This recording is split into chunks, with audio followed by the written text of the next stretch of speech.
To the victors go a parade. Scenes from earlier today on Merseyside. Liverpool returning from Madrid with the Champions League trophy. An open-top bus parade through the city.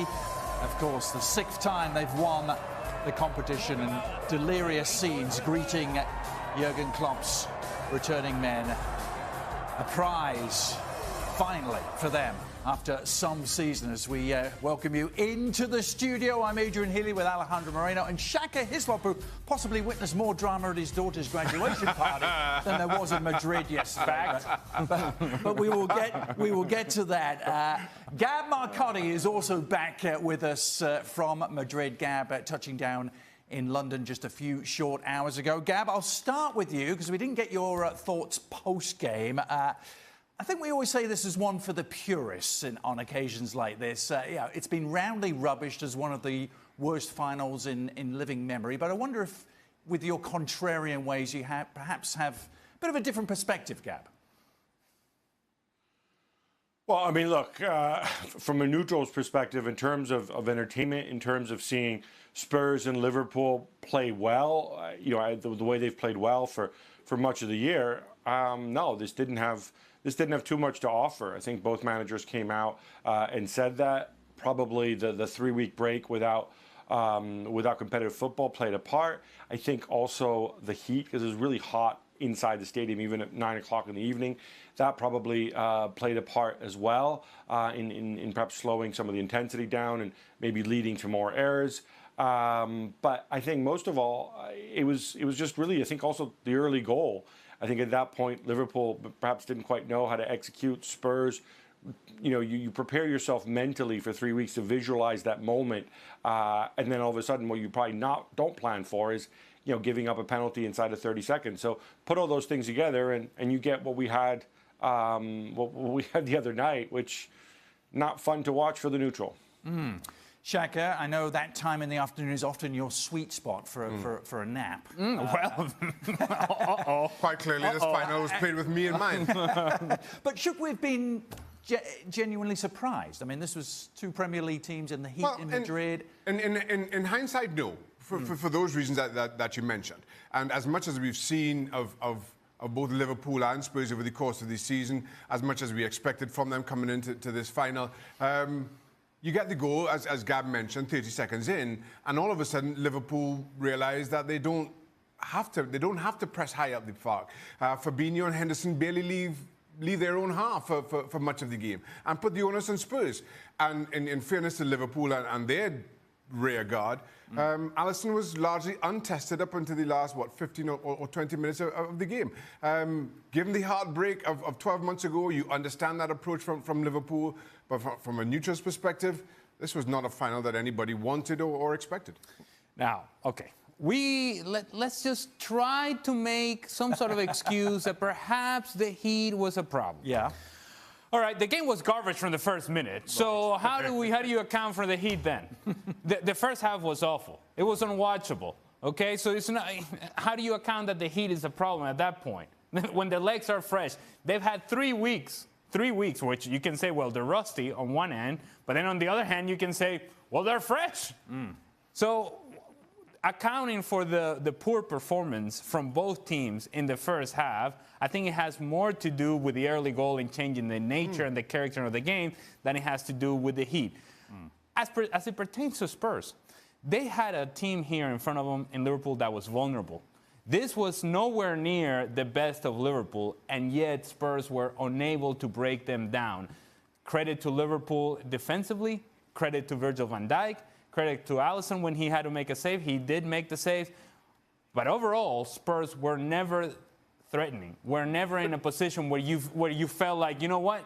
They're on the verge of creating something. That never happened in the game. But as much as we come to see and expect of Liverpool in that aspect, after losing the final last year, Jurgen Klopp comes out in pre-season and says that we have to approach some of our games a whole lot differently. We can't play that high-tempo, high-pressing game all season long. It eventually catches up with you. And you saw some of that during the course of the season. And again, where I felt Liverpool went wrong a lot during the course of not this season just finished, but the previous season, is they didn't manage games well. And all of a sudden now, you see this game albeit you give them a lead just over a minute in, they have to manage the game, and they are now saying to the opposition, come and break us down. Van Dijk, outstanding. Alisson, outstanding. Similarly, for me, Robertson, Trent, Alexander-Arnold, which really were the only outballs for Spurs, hoping that Kane kind of distracts the two centre-halves, so to speak, and get one of the Spurs wingers in behind them. I thought both of those were fantastic. And once you contain Spurs that way, just leave it to the front three and Wijnaldum to join in and try to do something more. Yeah. Gab, you trying to get in? Yeah, no. Just to say, I get what Shaka's saying, but I also think clubs have to I don't necessarily believe that this was part of some club game plan or anything. Let's manage the game, because Klopp more than anybody knows that, especially when you are the stronger team and your opponents are playing as badly as Spurs were playing in the first 45 minutes, you get the gift of the early goal. The onus is on you to then score a second. That's what gives you your best chance of winning, rather than sitting and trying to hit on the counter, which is something which is frankly unfamiliar to the way Liverpool play. I think it was just the fact that Liverpool were extremely poor as well, perhaps not as poor as Spurs in that first half. And, other than that strike from Robertson from distance and an Alexander-Arnold shot that went wide, they created absolutely nothing against the Tottenham defence in the first 45 minutes, really to an hour. You started to mention the difference to last year and 12 months ago for Liverpool. When you look at the players who were playing this year, who weren't playing last year, there's only two of them, Fabinho and Alisson in goal. And compared to Karius, some difference. Well, yeah, and that's been evident from the get-go. And I have to say, and Alisson continues to as good as I always thought he is, certainly over the last couple of seasons, he continues to grow in my estimation. And I think you saw that in the final. Just listening to the show yesterday, and people speak about presence, the presence of Alisson in goal. And this is something that goes a lot further than shot stopping and distribution. It just speaks to how you are as a defender and how you feel about him behind you. Where if somebody does get the better of you, you know that if on the odd occasion I make a mistake, Alisson's going to be there 9 times out of 10. To clear up those mistakes. And you as a defender are able to play with a whole lot more confidence. Similarly for a striker, and the beauty about his game is it doesn't have to make big saves all the time. When he does, great. But he always seems to be in the right place at the right time every single time. And as a striker, it's got to be demoralizing at times. I think you can extend that reasoning to Virgil van Dijk as well. Yeah. And players playing in front of those two, understanding that they don't have to be perfect. Yeah. So it frees you up. Everybody else out on the field, you understand that, look, I'm going to make decisions, I'm going to make choices, and sometimes I'm not going to be able to pull them off. But if I'm not able to do that, I have guys behind me that are going to bail me out. When you play like that, with that sort of freedom and that sort of confidence, because of the quality that you have behind you, it allows you to be a much better player. So it impacts not only what you do defensively, but it also impacts what you do offensively. Yeah, but now, of course, with the dust settling, the question starts to become, what does the future look like for Liverpool? When you look at their starting 11 yesterday in Madrid, so many players aged 27 or 28, right in the crux of their career at the moment. I think you can make a case, can you not, that they have fewer questions to answer, perhaps, than any other side near the top of the Premier League at the moment, or perhaps around Europe.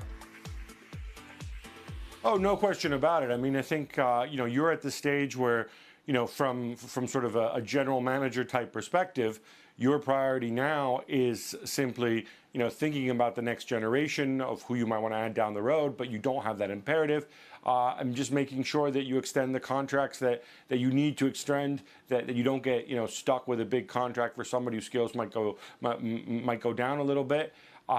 You'll presumably have to replace James Milner when he goes, but you are in a very, very good place. And remember, two guys who are potentially huge contributors who hardly featured this season, Joe Gomez and, of course, Alexander Oxlade-Chamberlain, plus, of course, Naby Keita, who was injured. So you already have a level of depth in key positions, which is pretty impressive. Does this strike you as the beginnings of a potential dynasty? When you look at this team and this squad and the ownership group and the manager and... It's lined up perfectly for them. Yeah. It is beautifully put together for them because all these guys are either in their prime or coming into their prime. So that's a tremendous place to start from. But we were having this same conversation about Manchester City a week ago, after they won FA Cup. This is the beginning of a dynasty. So, look, both of these teams, I think, both Manchester City and Liverpool have separated themselves from the rest. It's the responsibility of the rest to try to catch up. Good luck with that. As it pertains to the rest of Europe, it is too easy sometimes for us to say things like Barcelona is always there because we have in our minds that Lionel Messi is going to be there. Well, Lionel Messi is not going to be there forever. And the sporting decisions in Barcelona haven't been ones that really have set up the team for future success for years to come. So teams like those that you don't see the same sort of depth, the same sort of future, and the same sort of plan into the future, then you start to dismiss. But be careful when you do that, because dismissing teams like Barcelona, Real Madrid, or Bayern Munich, so on and so forth, it's foolish. The Liverpool fans will be full of optimism, Shaq. And there should be. They will point out their ownership group has done it in another sport. Listen, if I'm a Liverpool fan, I am really happy with where this club is on and off the field. And a lot to be excited about. But at the same time, this game isn't played in a bubble. Everybody, if everybody were kind of handcuffed and you had to continue for the next season or two with this squad and nothing else, I'd be even more optimistic. Truth of the matter is, nothing could be further from the truth. Not only the Premier League and the riches that they have, likes of Spurs, who played in the Champions League final, who haven't spent any money for 2 years, expect a whole lot more from them this summer. Manchester United, the clubs across Europe, it all happens and all will be competing for what sometimes seems like a small pool of really talented players. Being European champions comes away with a certain attraction to any player. So it's a good place to start, but don't take anything for granted that it's just going to continue as it has been. You sleep on those laurels, you quickly find yourself on the outside looking in. Champions League final in Istanbul next year, by the way. So you wouldn't bet against them, would you? Liverpool still have a little bit of a catching up to do when it comes to Real Madrid and Champions League European Cup victories, but they are in third place all by themselves now with 6. Well, if you ever happen to miss an edition of the show, you can catch up via the audio method. Our podcast available every day on iTunes, also on our website at ESPNFC.com. Let's talk a little Spurs now, Gab. I want to start with you because Spurs fans looking for some clarity from Mauricio Pochettino post-game would have been sadly disappointed. In fact, he was decidedly ambiguous with his comments, wasn't he? What's your reading of the Pochettino situation? Do you expect him still to be there come the start of next year? I do expect him to be there. The possibility whereby he wouldn't be there, and we've talked about this, is I still think he is Juventus's, or he could be Juventus's, really first choice. I know obviously they've got a deal in place with Sarri, possibly, potentially, but I think Pochettino they would view perhaps as a better fit in some ways. Equally, though, I don't know that Pochettino would necessarily want to go at this stage. But if I'm Pochettino, the fact that there are other clubs that want me, I want to turn that to my advantage. Not in terms of getting a bigger and better deal at Spurs, because he already has a tremendous deal, but simply in terms of guarantees about the type of investments that are going to be made in the squad over the summer, guarantees over the players like Eriksen and Alderweireld, who obviously have contractual situations, just the kind of assurances from the club that, last summer you said, look, I went along, no signings, fine, I was a good little soldier. This summer, we need to go and we need to put the resources forward, and I need your backing. Put yourself in Pochettino's shoes, gents. You've done what you've done with Spurs over the past 5 years. New stadium, Champions League final. Juventus come calling this summer. They want you. Do you go? Simple as that. See you guys later. Yeah? Yeah. And no contest? Well, it's a no contest in the sense that the project at Juventus, in my mind, would be far more exciting because I think the ambition of Juventus would be greater than that of Spurs. And I'm only saying that based upon from what we have seen. I'm not making this up. We've talked about it all year long that they didn't sign anybody over the summer. And that sort of ambition or lack thereof, if you're Pochettino, you got to think, hold on a second. what project is really going to allow me to then take this whole production to a whole entirely different level? I think he has done as much as he can with Spurs with this group of players. Now, if there was an investment in a bunch of players, maybe that changes. But what we have seen in the past, it would lead me to believe that Pochettino would say, see you guys later, take care, I'm going to Juventus. I'd say this. All things being equal, yes, it's a pretty straightforward decision from Mauricio Pochettino. You go to Juventus. I won't go that far, just given Pochettino's own reaction post the semi-final against Ajax. It just said to me that he's a little bit more invested in Spurs, this project, than maybe most managers would be at any football club. And if he can get those guarantees that Gab is talking about from Daniel Levy and Spurs, I think it's more likely that he stays than goes. The problem with those sort of decisions, Shaq, you're talking about emotion. Yeah. If you make an emotional decision and what is a business decision, that's when you get into trouble. Yeah. Because you start hanging on thinking, oh, no, this is a year that we're going to invest. This is a year that we're going to get the players. And maybe you don't get those players. And so now that Juventus boss just came by, you saw him go by, oh, there he goes, see you guys later, take care. And you didn't take advantage of that. And now you're cutting that in between sort of state where you think, man, there was an opportunity there, and I didn't quite take advantage of it. Does seem to be a point of inflection, doesn't it, for Spurs? Gab, if Pochettino does stay, and we're looking at their starting 11 from the final yesterday, if Poch stays, what sort of changes can he make or should he make to push Spurs on from this place? Well, look, right off the bat, you got to make sure that you hang on to the pieces you want to hang on to. And obviously, Harry Kane has a ton of suitors. I've always made the point, I think Harry Kane will stay, but that's what you do first and foremost. You got big decisions, Eriksen and Alderweireld. They will stay on certain terms, but if you can't reach those terms, then you have to sell them, and you have to sell them well, and you need to replace them. For Alderweireld, you know, you already have Foyt and Sanchez in-house, so maybe that's less of an issue in the immediate. But for Eriksen, I think if he does move, you're going to have to spend some money on a very good player who can provide some of the same skill set. You're going to have to work on the fullbacks as well, especially Kieran Trippier. Strong suggestions he might leave. So you need somebody because you probably don't trust Serge Aurier. And you probably also need a little more depth in attack, an alternative to Harry Kane, since Fernando Llorente is obviously not getting any younger and is kind of one-dimensional. So there's a lot of figuring out simply to stay where you are.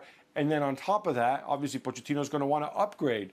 And look, and he's going to have to do this against teams that have much higher wage bills and have far outspent Spurs over the last 2-3 seasons. Can they close that gap? Or is that gap too wide to Man City and Liverpool right now? Right now, I think that gap is just a little bit too wide to close this season, if we're talking about this season. Quite clearly, Spurs is more of a longer-term project. I think getting to the Champions League final does a lot in terms of convincing Kane to stay, Eriksen to maybe extend, and Alderweireld, etc. Just as an example, if Spurs had gone out in the group stage, let's say, and let's remember it was head-to-head that got them through. I don't see any reason for any of those three to stay on, because you don't feel you're closing the gap on the top two. You don't feel you make any kind of dent in European football. But now all of a sudden, because you get that break and you make the most of it, these players have a certain belief in that dressing room. Well, we are closing the gap on the most subscribed YouTube pages on the whole website. Let me tell you, what are we up to? 323,009. Well done. Hey. Wow. Let's get it to 10. You can keep bang up to date with what's going on in the world of transfers. Our live transfer talk page, constantly updated right there on ESPNFC.com. Gab, a lot of talk at the moment swirling around events in Italy, and particularly when it comes to managerial hot seats. Let's start with Juventus. Maurizio Sarri seems to be inching closer to filling that hot seat. Well, I think with Sarri, we are where we were the other day, where the intermediary is trying to bring him to Juve. Fali Ramadani came and met with the club and said they wanted to leave, and Sarri himself said the same, and the club were like, okay, gee, thanks for letting us know. We'll get back to you. And suggestions that there's a level of compensation that Chelsea want, and it's a question of whether Juve want to pay it and when they pay it. I think I think the next update will come probably later in the week, given also that the Juve chairman Andrea Agnelli is going to be pretty busy with the first with the FIFA Congress and then the ECA meeting in Malta. So if there's more direct negotiation to be done, I think he might bide his time a little bit. Plus, there's also the fact that Sarri might not be the very first choice, and they might take a run at Pochettino, or some suggest even Guardiola, although I find that highly unlikely. Some have suggested that, haven't they?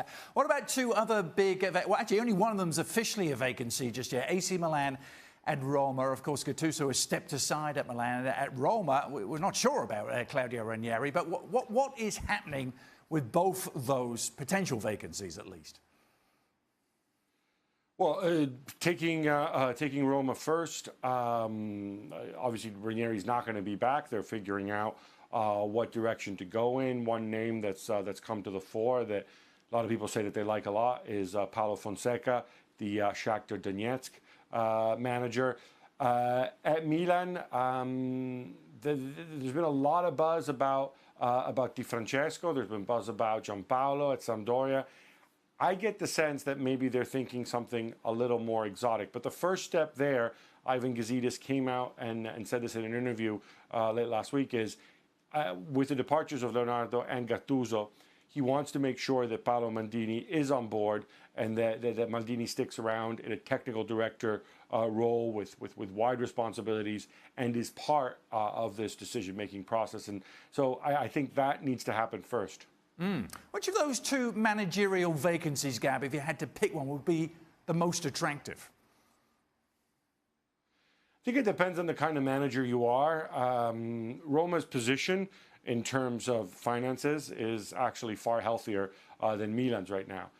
Milan, let's not forget, have major financial fair play issues, not because of the current ownership group, but because of what happened before in Berlusconi's final season, and then, of course, especially in the year of the snake oil salesman in between. So you could be in a position where you might not get to play Europa League. You might have really serious limits. The club themselves has said, we're going to pursue a policy of youth, of buy low, sell high, or at least buy low and groom these guys to become great players. That kind of talk isn't necessarily going to be very attractive to a manager unless it's somebody who has a track record of doing that. I think a manager who's already more established might prefer the Roma job, where, they did sell big ticket items in the past, but they have a lot more flexibility in terms of what they can do in terms of investment. Well, whoever is at the helm in Milan, in Rome, will be facing Europa League football next year after they finish 5th and 6th. Now, the best of the week, always available on our YouTube channel. This week, of course, so much of it generated from our guys in Madrid. And they stayed up late into the Madrid night to give us their final thoughts post-final.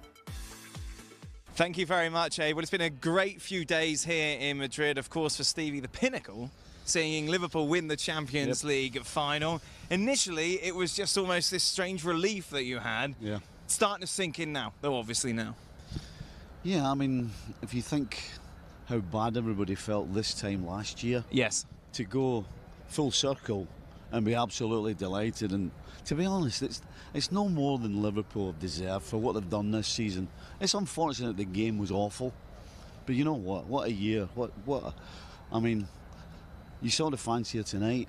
I mean, what they were feeling tonight was just the pleasure of watching this team throughout the year. It was unfortunate, as I said, that the performance tonight didn't match that. But you know what? As you said, reflecting now, who cares? Yeah, that's it, isn't it? We've got the cup. Pochettino made a good point afterwards, saying, I could say we had 65% possession, I could say we had more shots on target, but no one will remember that. They remember who wins the cup. And also, Spurs didn't have enough penetration. They might have had those shots, but they were half chances. I was disappointed with their tactics, really. They passed the ball without any penetration. They played across the back. They went out down one side. There was no forward runs. The only one that looked like they might cause a problem was Song, when he kept on making little diagonal runs inside of Alexander-Arnold. And then Dele Alli did it a couple of times in the second half. But really, Spurs were lethargic. Harry Kane should never have started the game. He wasn't fit. He didn't win any balls in the air. He didn't run in behind. And there was one or two other poor performances like from the likes of Eriksen, who didn't get involved in the game. It's interesting. I'm right in thinking, Steve, this is the first time you've seen Liverpool live on such a big occasion for quite a while. Aye. Did you suffer more because of that? Because you could see the errors, because you could see more of what was going on? Yeah, I kind of turned into what I was like when I was coaching. Really? Yeah, well, because you're always swearing. You're always seeing. Well, you're always swearing, and you're always seeing the bad stuff. Right.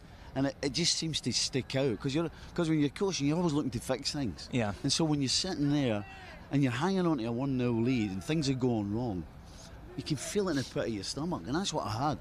But as soon as the final whistle went, then the kind of shaking stopped a little bit, and I'm calmed down now, but it was absolute torture, honestly. It's interesting, when we spoke before, I think you both went for Van Dijk as man of the match. You said Van Dijk or Alisson. Yes. Seeing him in real life, when you can not just see what the camera is showing you, is he more impressive?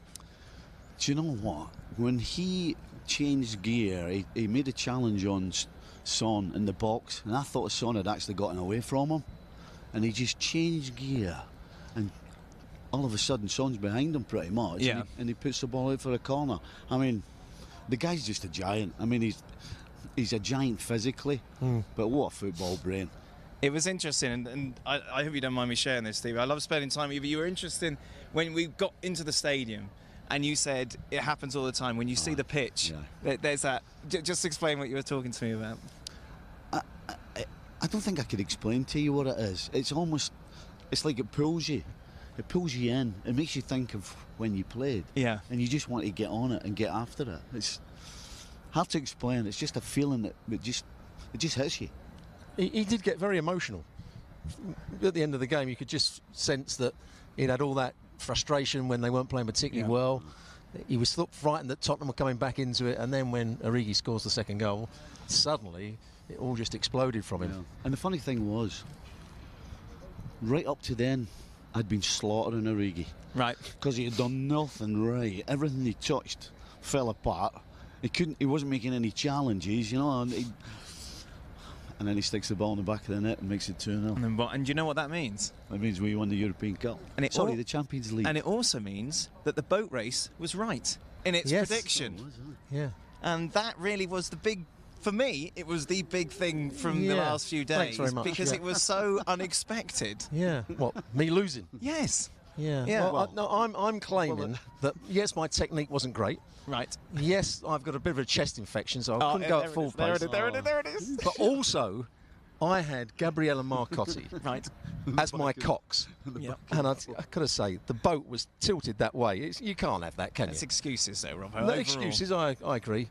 But I'm very disappointed. Yeah, and also we saw, of course, you trying new food, Stevie. The snails was definitely a highlight for me. It was like I've got a 5-year-old who's horribly fussy with food, and you'd smell everything, and then like a little tongue. I didn't even get that close to it. I know, but even like the normal things. No, thank you. You were very hesitant with it. No, listen, I like what I like. Yeah. So just eat that, what you like. Did you eat? They brought to our room, surprisingly, ham and cheese. It was lovely. Queso, yeah. It was beautiful. Yeah. I've still got it in the packet. Why haven't you eaten that? That was lovely. Oh, no, that's all right. Steve, it's interesting, and people know who watch the show regularly. You like your routine. Yep. You've got the way in which you like things. Are you glad that you've came? Have you enjoyed your experience? Absolutely. Are you kidding? Watching Liverpool lift the trophy. Yeah. Don't get any better, does it? There you are then. Stephen, Robert, thank you very much. It's been a pleasure. We have to go and catch a plane now, but thank you very much. Of course, we'll be back with you this week, but for now, back to you in the studio. Thanks very much indeed, guys. Gab, I haven't given you, obviously you just got back, you haven't had the chance to defend yourself and Stuart and your performance in that boat race, even though it was the right result. Look, I'm just going to say this. You guys know for when Stuart comes and visits, Stuart and Stevie roughly the same age, but Stuart sort of locks himself in that gym at our local hotel. He spends half the time on an ERG machine, whereas Stevie, come on, we know. I was in the boat as a cox. All I had to do was steer him. Unlike Dan, Stevie actually collided twice with 2 other boats and still beat us, okay? So, I'm sorry, that's all down to Stewie. And as for Stevie's culinary habits, I'm sure it wasn't any great surprise to you, perhaps, Gab? Yeah, there's one dish that he liked. One dish, and not surprisingly, it was patatas bravas, which is basically it's Spanish. Effectively, he's like, oh look, it's Spanish chips with this sort of slightly spicy red tomatoey sauce on it, not ketchup. He liked that. Other than that, yeah, it was a disaster along the entire front. He's having none of it. Excellent stuff. Many fine memories made. Some of those crew will be back for the next edition of the show. Dan Thomas will be here. Not sure about Stevie, and I can't vouch for Stewie either. But in the league in 2018, he's already surpassed it. Not even at the halfway point of 2019. 16 goals and 10 assists. He leads MLS in both at the age of 30. Did you honestly see this coming, Ali?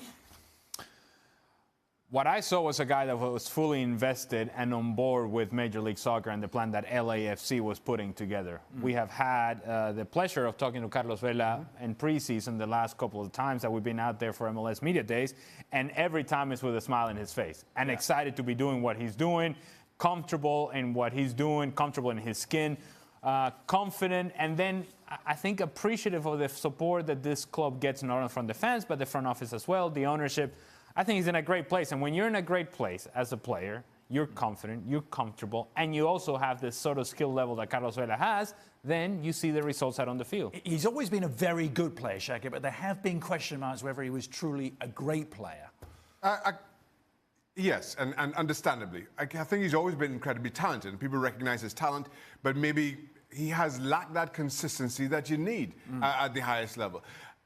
Maybe he's found his level. What he certainly has found in Major League Soccer is a home that he's comfortable in and he's confident in. And whenever he takes the field, he genuinely believes he's the best player on the park. And that does wonders for somebody with his kind of talent. Maybe what he was lacking before is his self-belief. He doesn't anymore, and it's showing. And the numbers are quite staggering. Bob Bradley told him to be Messi, didn't he? And maybe... Well, he's that right now in MLS. He certainly is in MLS. Meanwhile, Wayne Rooney and DC United hosting you. Are you buying it? Are you convinced? Look, in my early criticism of Frank de Boer, I also picked this team to win MLS Cup. I also picked this team to win the Supporter Shield. And this is because, clearly, when it comes to talent, they are at the very top of Major League Soccer. And so all I was asking Frank to do is just let him play. Let these guys be who they are.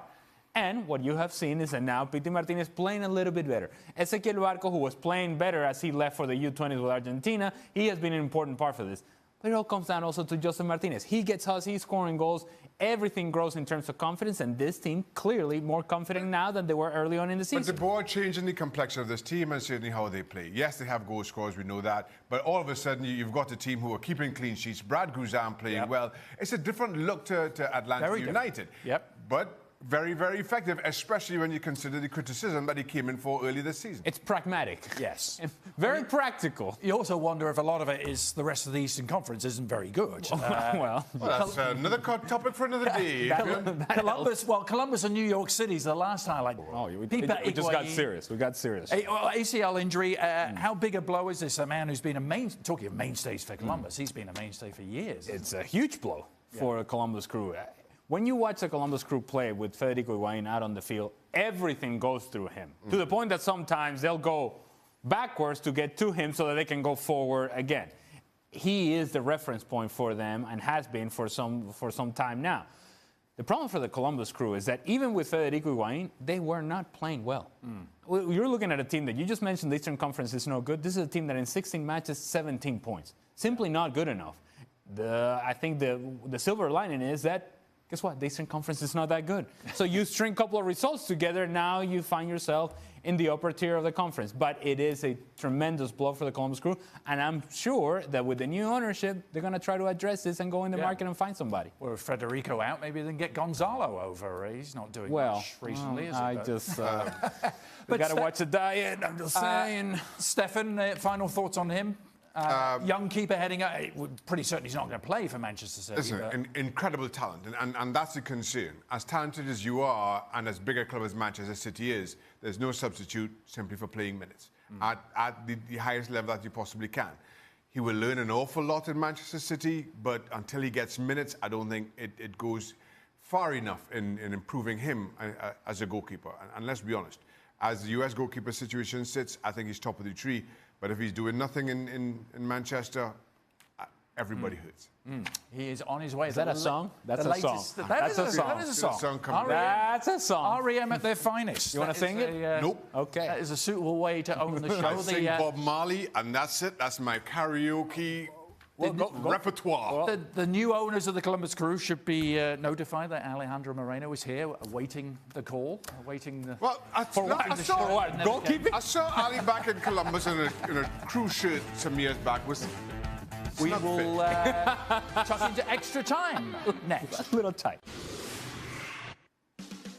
Here we go with a little extra time. I think it's my duty to report that all the drama and action missing in Madrid yesterday was actually evident in Concord, Massachusetts. Wasn't evident. There was no drama in Concord, Massachusetts. There was the promise of that. Well, high school graduation. Whoa, what could possibly go wrong? Parent red cards ready to be shown. all kinds going on. It was a potentially an eventful evening.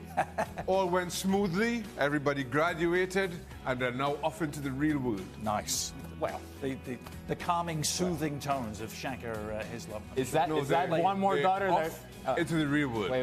Shaq, You graduate high school, Yes, off. Okay, is No this more. one more daughter that is walking out the door, Shaq? out the door. That will come back by the time she has to get married? Come back at some point, maybe. And who's going to pay for that wedding, Shaq? The rich in-laws. The GoFundMe campaign is starting now. I'm not thinking about that. Well, you better start. I live in ignorance. I'm comfortable in the ignorance in which I dwell in. Yes. I have no problem with it. Yeah, no, well, you'll have a problem Nope, eventually. I won't. Yep, it'll show up right at your door. Nope. Hello, Mr. Hislop. Nice to meet you. What? Wrong house.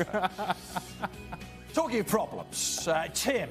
Tim has problems? Tim, Yes. well, no, he's saying someone else has a problem, namely Dele Alli. Has he regressed, says Tim? It's hard to remember him doing anything of note and begs the question, what has he done to justify a consistent starting place in the team? Is that a... Is that a problem, Shaq? That's a fair question. He hasn't been great, or he hasn't delivered on the promise that we showed of a couple of years ago. I still think he's an incredible player, incredible talent. I still have him in my team, but I just expected him to be better than certainly he showed over the course of 90 minutes yesterday. What it also tells you is that as much promise that he has shown, people start to get a little impatient. Yeah. And they say, wait a minute. We need more of this all the time. We want it consistently. We want you to show up in this sort of matches. We want you, when Harry Kane is not available, to be the guy that carries these teams forward instead of having to be Lucas Moura, Heung-min Son. Yeah. And yet, that hasn't happened for him, and so therefore, a lot of fingers pointed in his direction. He was just saving himself for England and the Nations League, wasn't he? Okay, well, priorities, you see. Gab, does Tim have a point? Dele Alli's regression? Well, it was funny because watching him last night, I actually thought he got himself into dangerous positions where he could receive the ball plenty of times. The issue was too often he gave it away, or wasn't precise, or just wasn't effective. I tend to worry more when players of his talent, kind of give up trying things, or simply can't get themselves in those positions. So for me, Dele Alli is an asset to Tottenham, and it'll be a long, long time before you think about dropping him. A player who definitely can't be accused of regression, Shaka, Alisson. Nick wants to know, is he now officially the best goalkeeper in the world, in your opinion? No, if we're doing a top 5 again, which I must do every now and then. You're a big fan of top 5. Well, I love them. Power ranking for goalkeepers, yeah. I still have Ter Stegen in as number 1. Really? Yeah, probably. Probably. But he's a Alisson's in the top 5, but you're just not sure. He was number 2 in number two. last time of the day, and I think but I'd probably still have Ter Stegen. Alisson over Ederson, though, yeah? Yeah. In terms of the two Brazilians. Yes. All right. That's a solid yes, Jack. Well, I'm a solid kind of guy. I'm a solid yes kind of guy. Well, he's more definitive about that than Than he is about his daughters. I'm uncertain about my nose. But when it comes to yes, I know a yes when I see it. Jael, perhaps predicting what's in our near future. Are you all ready for the Ballon d'Or questions? Just yet? Oh, now, good Lord. now we got the Champions League out of the way, the real meat of the issue. Are you ready? Will we ever be ready? I am never ready to talk about individual awards in a team sport. Never. You won't find much argument Hey, here. that was a but- very solid no there. Was it? Yeah. Or was it a yes? No. Yes, no. I am not ready. You're a double negative or a... It's a double negative with a positive thrown in. with Just a positive. for- The interesting thing about it is that Virgil van Dijk, yesterday, while he's celebrating Champions League or whatever, he's being asked about this sort of stuff. Right. You're like, come on. And that's my Honest, point with what this are we- individual award. What are we doing? At what point does the team be the most important thing? Right. You just won Liverpool just won the Champions League, and the question you ask is about the Ballon d'Or. I know. Well, Gab likes it. Gab, whether we like it or not, they do hand out these awards. Who's going to win it for you right now? It's funny because I was there in the room when the guy asked the question. I'm not going to out him or say who he is. Say it! Say it! Both myself and the guy. Mark on And the them. person sitting next to me, we made our displeasure known with a groan and an eye roll. And I think Van Dijk was also a little annoyed by the question that you're wasting valuable time on this. Look, this question is just so polarizing and so demented. Also, it's June. Guys, Lionel Messi is playing in a major championship in the Copa America. Cristiano Ronaldo is coming back for the Nations League, which might not be quite as major, but you know what? If he wins it and has a good start of the season at Juve and Messi does not win the Copa America, he's going to be in the conversation. This is a gigantic popularity contest, which is why people like Virgil van Dijk generally don't win these awards. So I think it's as simple as that. It's going to be either Messi or Cristiano again. Let me just say, I've been the recipient of many a Marcotti eye roll, And a groan? too. and the occasional groan thrown in. It's not a good place to be.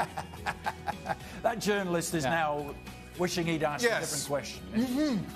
I could attest. remember when you were finger wagging. Oh, well, You giving one of these like, I've just no, had one. not today, At guys. some point, the eye roll tips the boat at some point. Not today, guys. Just had one too many eye rolls, that's all. It was Dan Thomas. He was asking, he was asking those Let's blame questions. Dan. Let's blame Dan. I'm sure it was. All right, that'll do it. Hey, that was quick. I know, All right. I know you're excited about the Nations League. I want to give you time.